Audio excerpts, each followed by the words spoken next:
ஒரு எதனா ஓம்பளை கூட சேர்த்து விட்ருங்க மேடம். நான் எங்கனாச்சும் ஹோட்டல் கடைக்கு வச்சு நைட்டும் பகலும் ஓசியா பசங்களை காப்பாற்றிக்கிறேன். ஆனால் இவரு வேணாம் மேடம். இவர் மாமியார் எங்க? மாமியார் அதே ஊரில் தான் இருக்கிறாங்க மேடம். அவங்க தனியாக இவர் தொல்லை தாங்க முடியாது, தனியாக வாடகை எடுத்துன்னுக்குறாங்க. உங்க கூட துணை வந்து இருப்பாங்களா? இவர் இல்லைன்னா இருப்பாங்க வந்து. இவர் குடிச்சிட்டு அம்மக்களம் மன்றத்தில் அவங்களே தனியாக போயிட்டாங்க. வர சொல்லுங்க.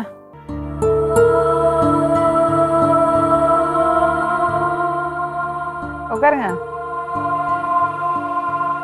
உங்க பேரு? கண்ணன். எவ்வளோ பசங்க உங்களுக்கு? 3 பசங்க. நல்லா பார்த்துக்கிறீங்களா பசங்களை? பசங்க 3 பசங்க படிக்கிறாங்க, கவர்மெண்ட் ஸ்கூலில் படிக்கிறாங்க. படிக்கிறாங்க. சரி, நீங்கள் என்ன பண்ணுறீங்க? நான் எதனா வேலைக்கு என்ன போவேன், டிரைவர் வேலைக்கு கூட்டா போவேன், ஏன்னா கைனி வேலைக்கு எதனா வேலைக்கு. 15 வருஷமா வேலைக்கு ஒழுங்காக போகிறதில்ல சொல்கிறாங்க. 15 வருஷமா இப்படி ஒரு வேலைக்கு போகாத இருக்க முடியும். அதில் ஒரு 5 நாள் 10 நாள்லாம் போக மாட்டேன் சொல்கிறேன். 5 நாள் 5 வருஷமா வேலைக்கு போகாதே ஒரு ஆள் வீட்டில் இருக்கும். அப்புறம் என்கிட்ட ஒரு நகை நட்டு இல்லை, ஒரு தாலி கூட இல்லையா மேடம். எல்லாமே நான் கவரிங்கில் தான் போட்டுங்கிறேன். போட்டுனாரு ஒரு நகை நட்டு நான் என்ன வச்சேன்னா கேளுங்க. நான் வச்ச நகை நட்டு நான் தானே வச்சேன். அப்புறம் யார் தப்பு? பசங்களுக்காக நான் வச்சு போட்டேன். பசங்க பட்டினியா இருக்கக்கூடாது, படிக்கணும்னு சொல்லிட்டு வச்சு போட்டது.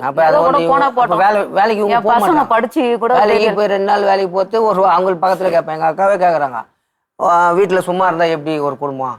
ஒரு வேலைக்கு போனோமா இல்லை, வேலைக்கு போறது கிடையாது, கைனி வேலைக்கும் எதுக்கும் போறது கிடையாது. நான் எதனா என்னை கூப்பிடுவாங்க, நான் வேலைக்கு போவேன். ஒருவா நான் கொஞ்சம் குடி படிச்சேன், குடிச்சா கொஞ்சம் கற்றுக்கிட்டேன். அது அதுதான் மேடம் நிறையவே கத்தத்து. எதுக்கு இந்த விஷத்தை குடிக்கிறீங்க? அதுதான் இப்போ நைட்டு வந்து இங்கே உட்கார. எதுக்கு இந்த விஷத்தை குடிக்கிறீங்க? வேற ஒன்றும் இல்லை. உங்களை ஆம்பளை பிள்ளை என்ன வருத்தமா? நான் ஒன்று அதுக்கு பங்காளி எங்களுக்கு இருக்கிறாங்க, எல்லா ஆம்பளை பசங்க சேர்ந்து எங்கள் கும்பல் கும்பல ஒரு தெரு எங்கள் பங்காளி தெரு தான். அதுக்கோசம் நாங்கள் பண்ணால் எங்களுக்கு பையனே இல்லை. ஃபர்ஸ்ட்டு ஆப்ரேஷன் பண்ணுங்க, 2வது நார்மலாக பிறந்துட்டாங்க, 3வது சிசரிங் ஆயிடுச்சு. 3வது பையன் போறாங்க. இல்லைன்னா 2வது சிசரிங் தான், 2 பட்டிருப்பேன். பையன் பிறந்தா என்ன? 3வது பையன் போறாங்க. சரி, நீங்க பையன் தானே? உங்க அம்மா எங்க இருக்காங்க?